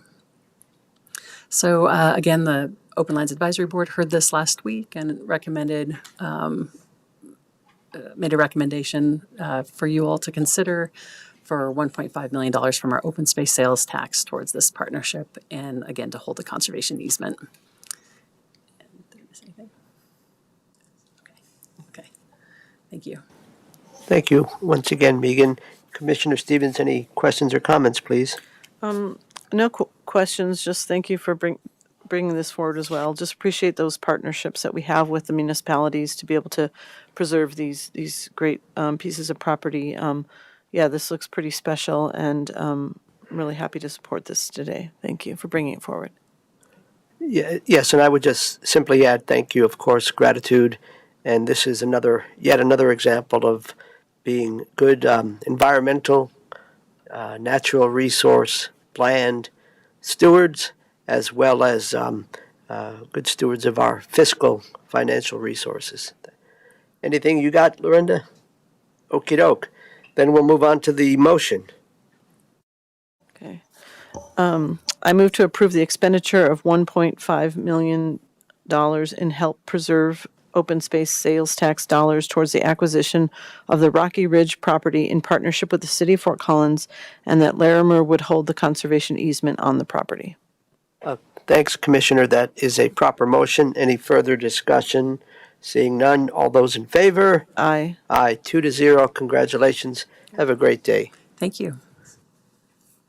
All right, item number 5, moving right along, we have a couple more things. Colorado Energy Efficiency and Conservation Block Grant Program application. Good morning, colleague. Good morning, Commissioners. County Manager. Here we go. Heidi Pruis, Office of Sustainability and Climate. Thank you so much for hearing this great opportunity on the continued theme of partnerships and collaboration in Larimer County. So here we go. This is a funding opportunity that's provided to help support our Climate Smart Future Ready initiative. If it'll go forward. There we go. Just as a reminder why we have the Climate Smart Future Ready initiative and how it relates to this funding opportunity, we did create a community-wide greenhouse gas inventory. And you can see within this pie chart that the two largest contributors to our daily greenhouse gas emissions in our community are because of building energy use and transportation systems. And you can see there in the block on the side that we do have a goal for reduction of those emissions by 2030.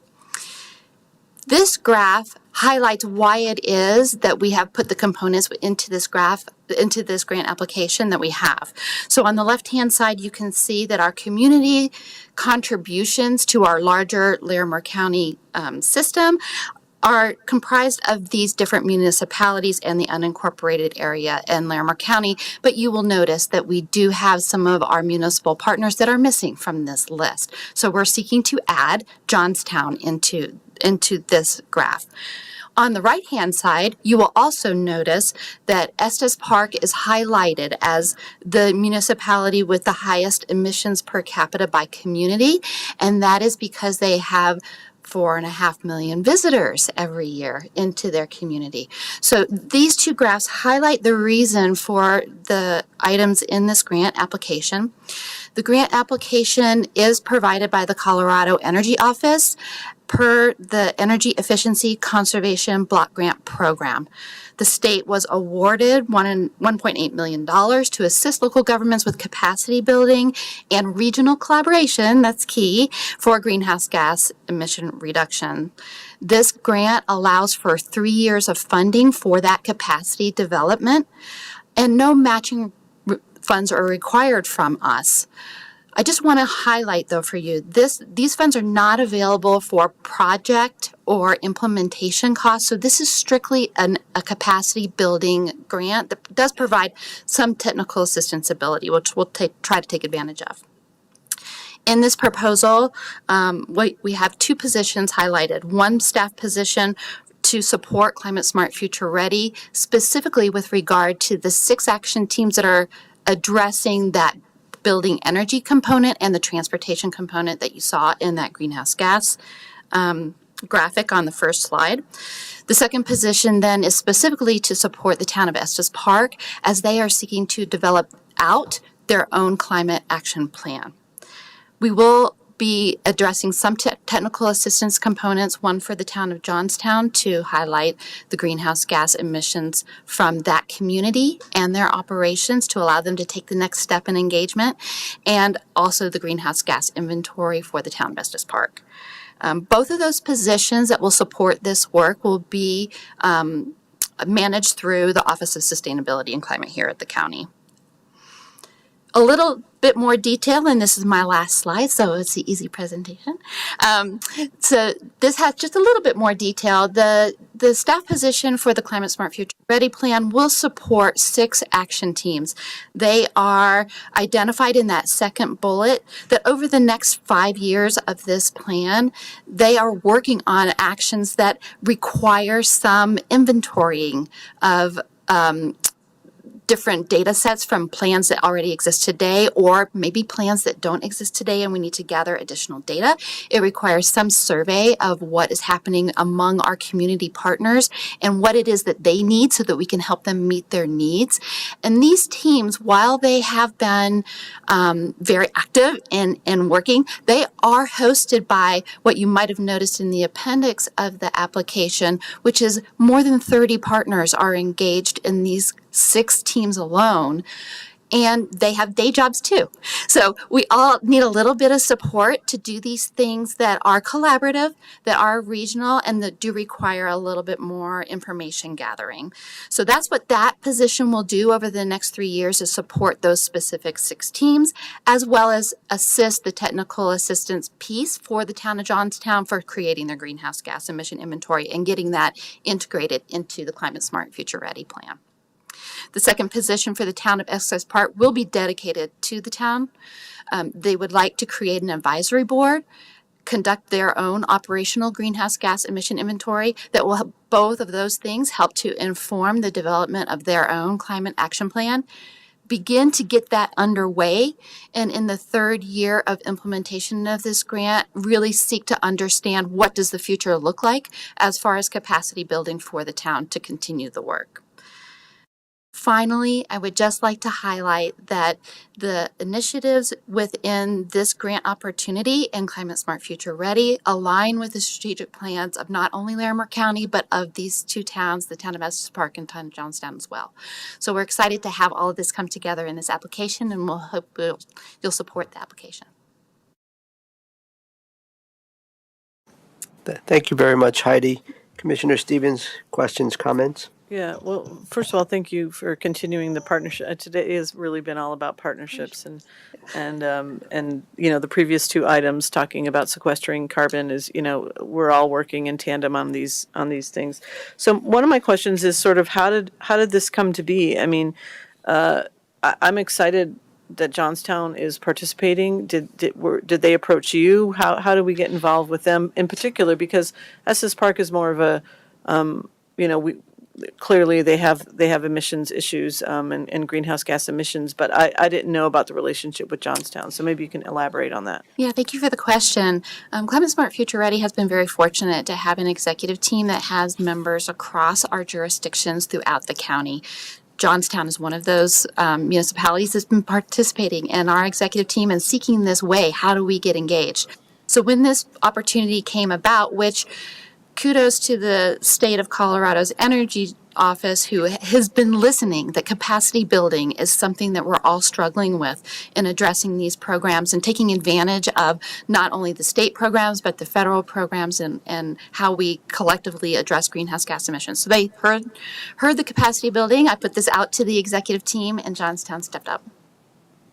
Well, that's great. And I think that we always knew that we wanted to have a climate plan, and if we don't bring others along and into that program, we won't make the same impact. And by showing other communities that you can do this, and this work can, it's not impossible to do this work, but it does take does take staff, and it does take some intention to do this work well.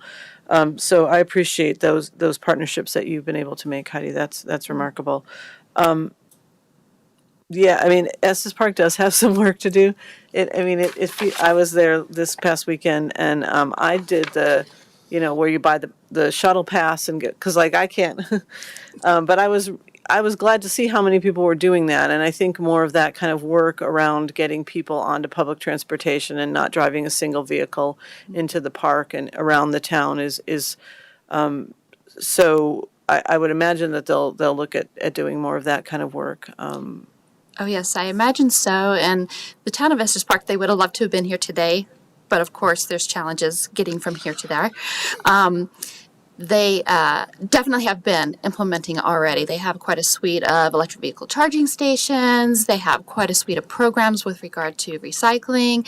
And so understanding how that packages together and fits in with a larger county plan will only help the further conversations with our national park partners and our national forest partners that surround that particular municipality. So certainly there's a lot of desire to understand how we can work together efficiently and effectively to get at these goals. Well, right, and I think the partnerships, I met someone on the trail that had taken Bustang up from Denver.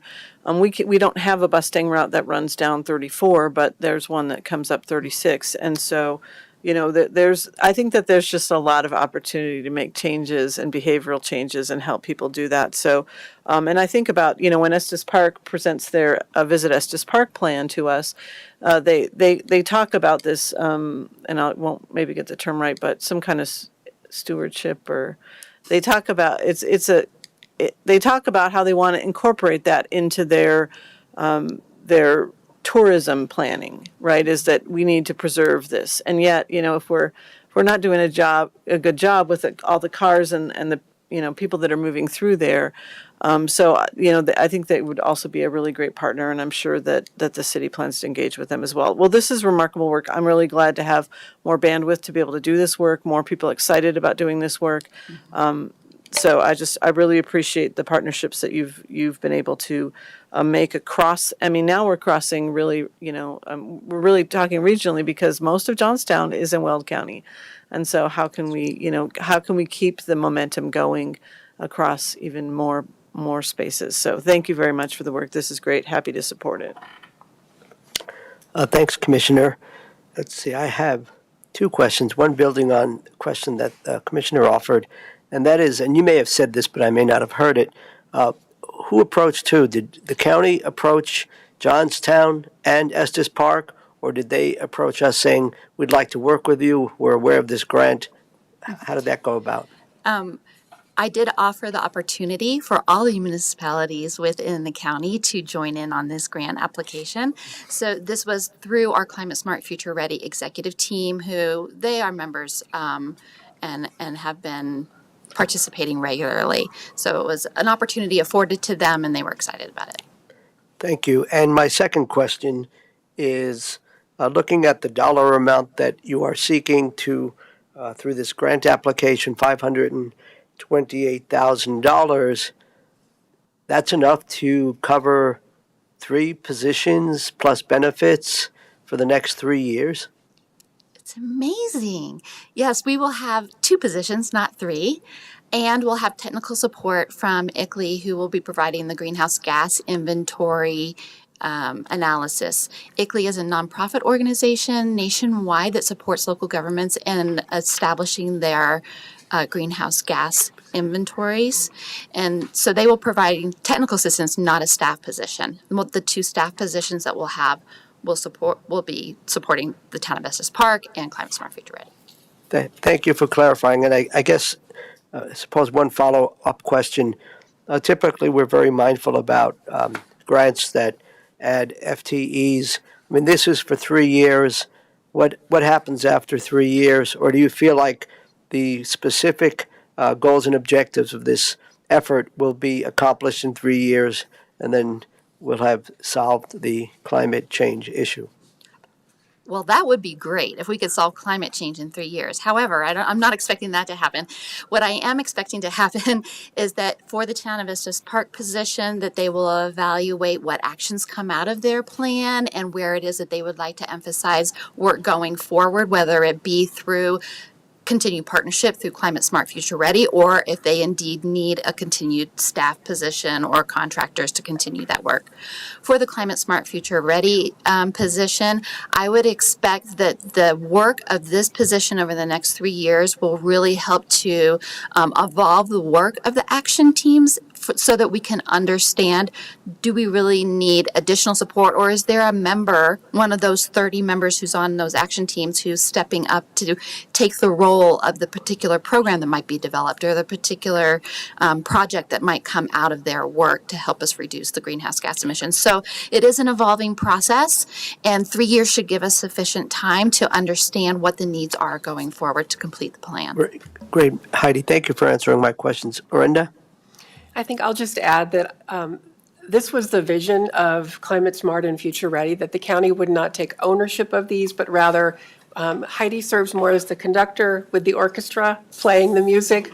And it's always hard when you learn that new piece of music for everyone to get on the same page. And I think that's what we're hoping here, is that with some leadership and some guidance and someone really dedicated to helping move these teams forward, they will have a culture and a life of their own once they get off the ground and begin doing the work. Getting started is always the hard part. So I really applaud Heidi for looking for these kind of grants, especially when they require no match from any of the communities, to be able to move our efforts forward across the region, because we know climate doesn't end or begin at municipal boundaries or county boundaries, but rather it's a universal thing. So I think this is really creative work. We have great partners who are truly engaged. It was wonderful to see Johnstown come on board to have a greenhouse gas inventory, because that is important, an important first step as they begin to set their goals. So Heidi, great work. I think keep conducting the orchestra. Yes, and I'm sure that to all the commissioners echo that appreciation, and I'm reminded that since the inception of all this, maybe back in 2019, even before you came on board, I mean, you've done tremendous work to do this in a way that is as inclusive, to bring on, to get buy-in from the communities, the municipalities, the business community. Sometimes there can be a little bit of pushback there, and I think you've done a great job of saying, these are the ideas, this is what you can do, this is how we can support you. Not so much, it's sort of the carrot and stick kind of thing. And maybe we don't get there as quickly, but I think we get there in a more holistic way. And we do the best we can. So thank you, Heidi. Thanks, Lorinda. Thanks, Commissioner Stevens over there. Please offer the motion. Yes, Mr. Chair, I move to approve the submittal of the Colorado Energy Efficiency and Conservation Block Grant Program application for $528,008 in partnership with the town of Estes Park. Great, thank you. Proper motion. We've had good discussion. All those in favor? Aye. Aye, that passes 2-0. Have a nice day. We now move on to our final discussion item, approval of the Board of Equalization referee recommendations, and we have some folks from we have a person from the Clerk and Recorder's Office and a little bit of backup if needed. I imagine it won't be. Welcome. Thank you. Good morning. My name is Diane Cheney, Recording Technician 2 with the Recording Department of the Clerk and Recorders. Before you, please find today's County Board of Equalization report, which includes hearings from July 18th through July 23rd.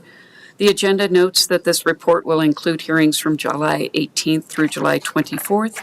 However, the information on the July 24th hearings will be included on the special meeting on August 5th. This period includes accounts for real property, mobile homes, business personal property, oil and gas, severed mineral rights, and possessory interest accounts. Of those 35 total accounts, we held 31 hearings. 24 of these account values were adjusted, and of those 8 values were stipulated changes that took place between the petitioner and the assessor's office prior to the hearing taking place. 8 accounts were denied. 3 accounts that were scheduled requested a withdrawal of their petition prior to the hearing. For this period, the overall notice of determination value was $147,126,940. The referee value was $140,013,001, and the adjustment was approximately 4.8% for $7,113,939. I am happy to answer any questions at this time. Thank you. And before we answer any questions, I think we need to back up a tiny bit. I may have been remiss, but we need to move to convene as the Board of Equalization. Commissioner Stevens? I move to convene as the Board of Equalization. Proper motion. All those in favor? Aye. Aye, 2-0. Thank you for all that good information. Any questions or comments regarding the recommendations presented by the Clerk and Recorder's Office? Yeah, just thank you for bringing this forward. What was the percent change from with last week's report? Do you remember what that was? Elizabeth, do you have that number?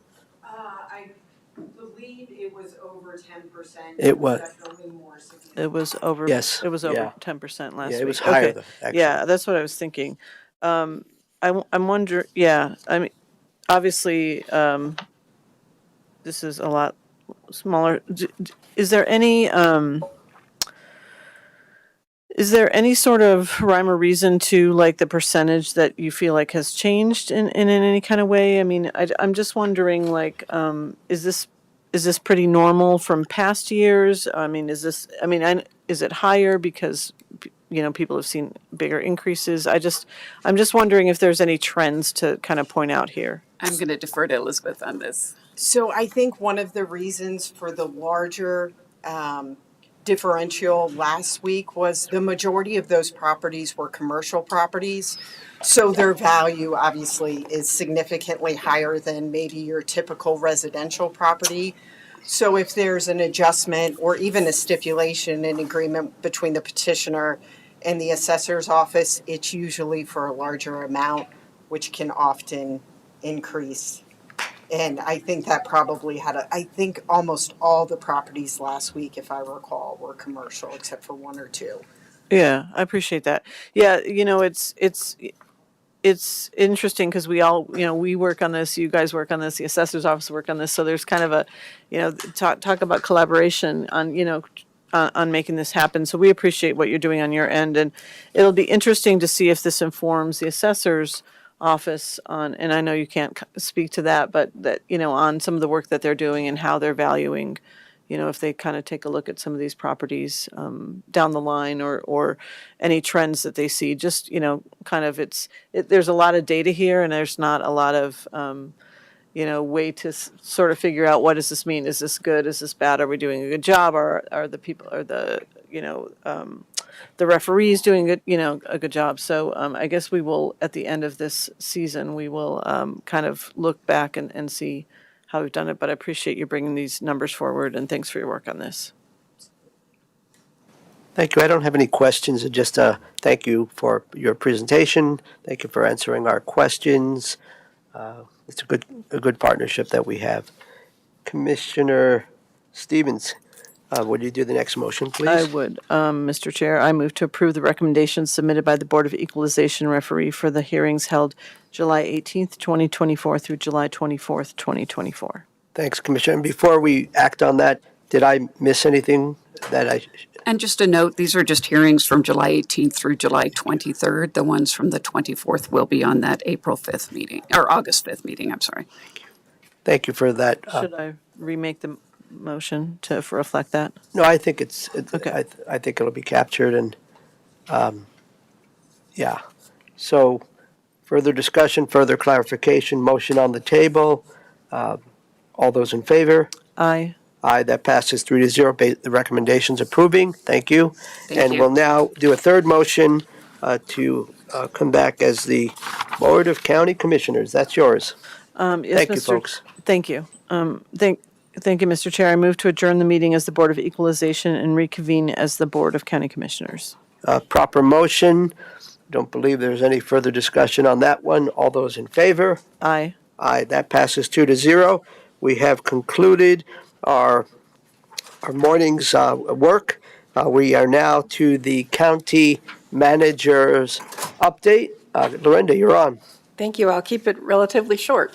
One of the highlights of last week, I got to speak to a group of emerging managers through the Colorado City and County Managers Association. Their annual, they call it summer camp conference, was up in Estes Park last week. It was a group of about 100 managers from across the state in various places in their career. I got to be part of a panel with 5 other managers, 2 retired managers as well. And so hearing their questions, talking about their careers, it always reminds me how great it is where I work, how fortunate I am to have the situations I have. Some of the questions they asked, frankly, I couldn't relate to because we have a great working relationship and our county has a great culture with our commissioners and the rest of the elected officials.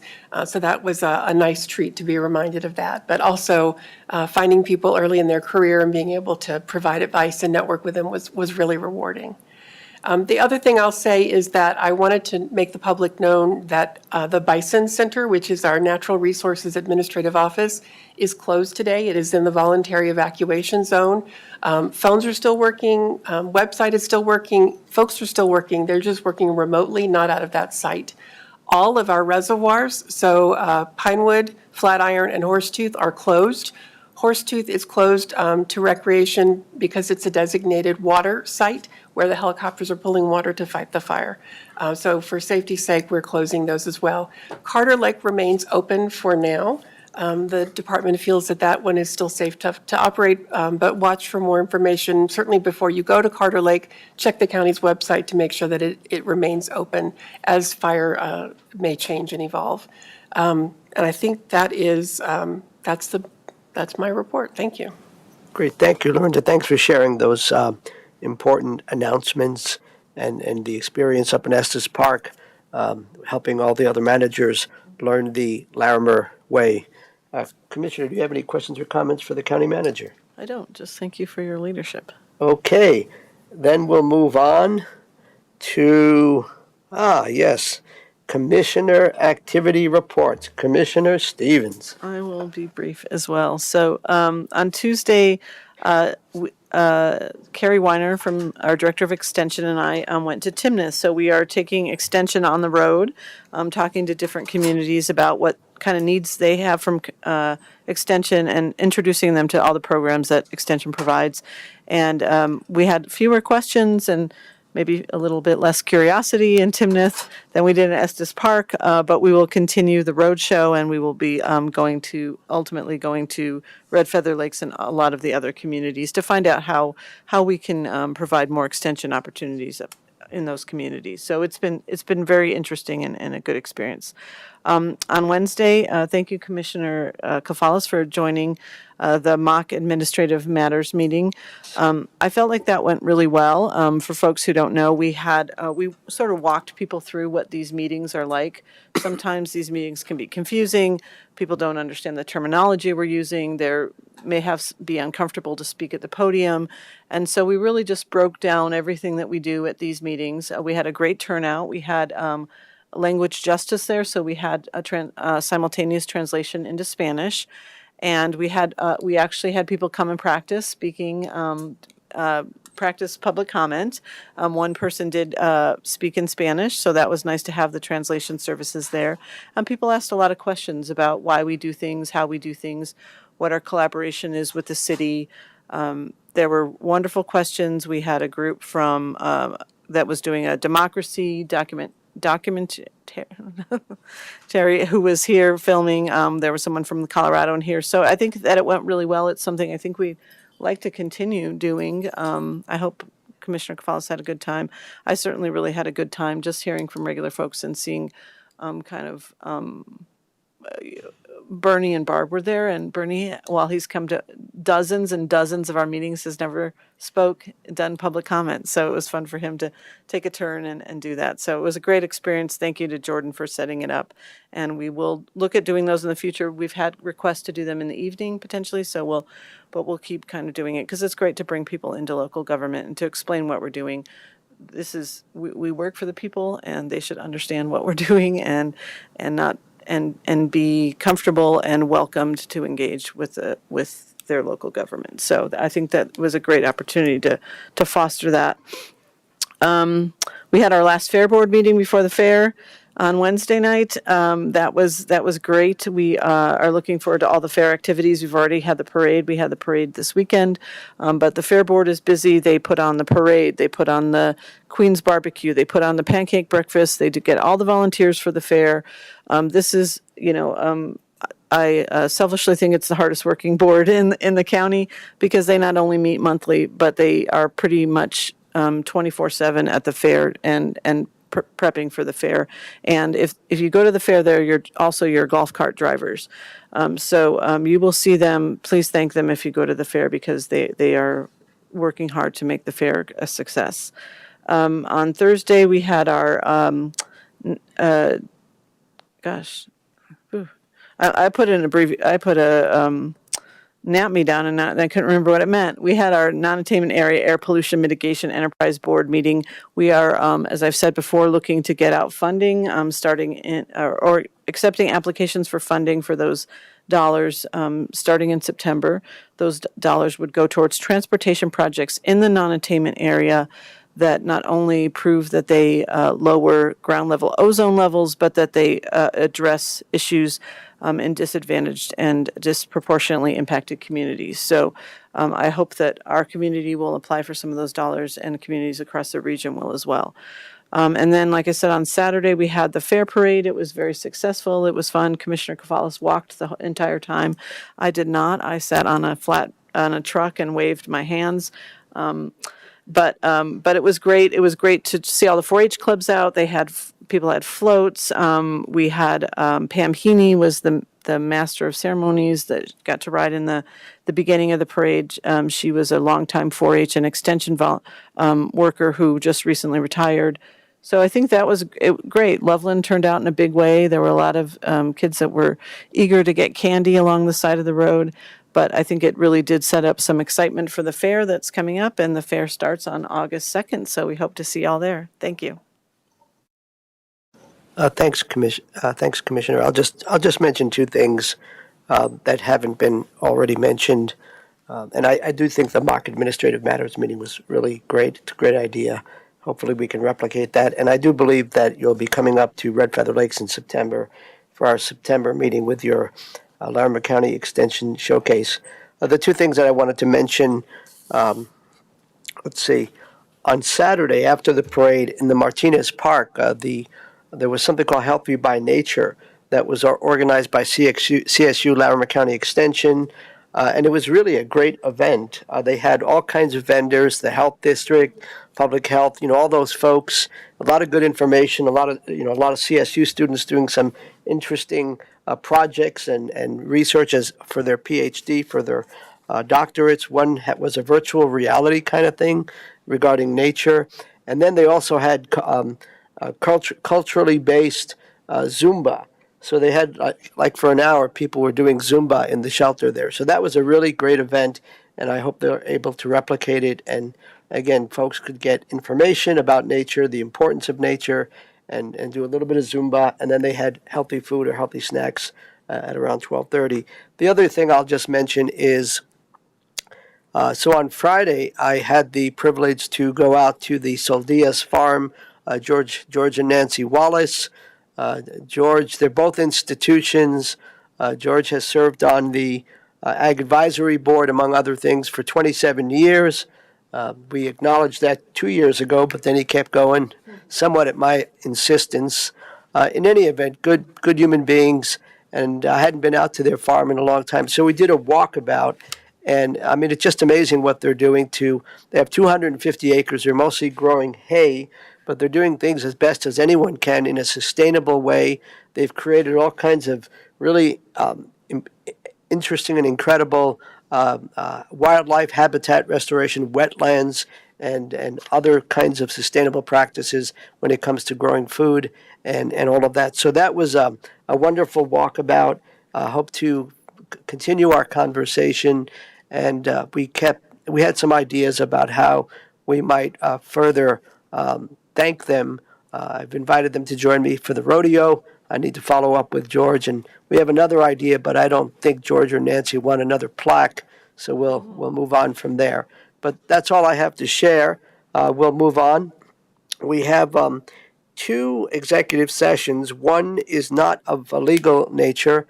I'm thinking that we need to offer both motions. No decision is expected. David, do you want to advise us on that, or just not, or what? I'm just doing one motion for both of them? Well, no, I think they need to be separate motions because they're separate topics. One is regarding a potential property acquisition, and then the other one is involving a legal matter, but no decisions are expected. Please advise us, sir. I can advise you that the legal matter pertains to negotiations that are coming up this week, and so we needed to put it on here so that we can discuss the negotiation strategy and legal issues with it. The land use issue, the land purchase, I'm not aware of. Okay, so I think, Lorinda, unless you say otherwise, or Commissioner Stevens, I think we can do each motion. Well, help us out. I was going to suggest exactly that. Let's do two motions so we don't have to come back on the air. It'll be easier for the clerk. That's what I was thinking. We'll conduct them one and then the other separately, but that way both motions are made while we're on the air. Does that suit you, Mr. Deputy County Attorney? Absolutely. Okay. Thank you both for your guidance there. Commissioner Stevens, please offer the first motion regarding the discussion of the potential property acquisition.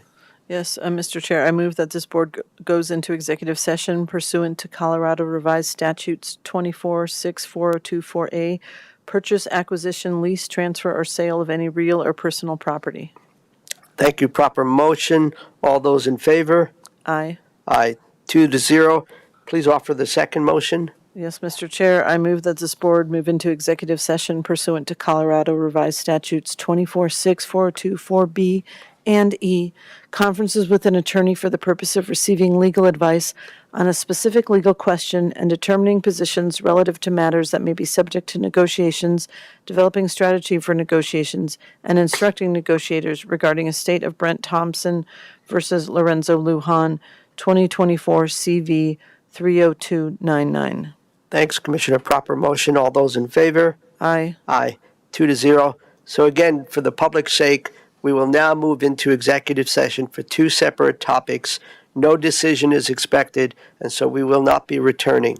Thank you all for your participation, and we'll now move into first executive session and then legal matters executive session. Thank you all, and thank you, Lindsay.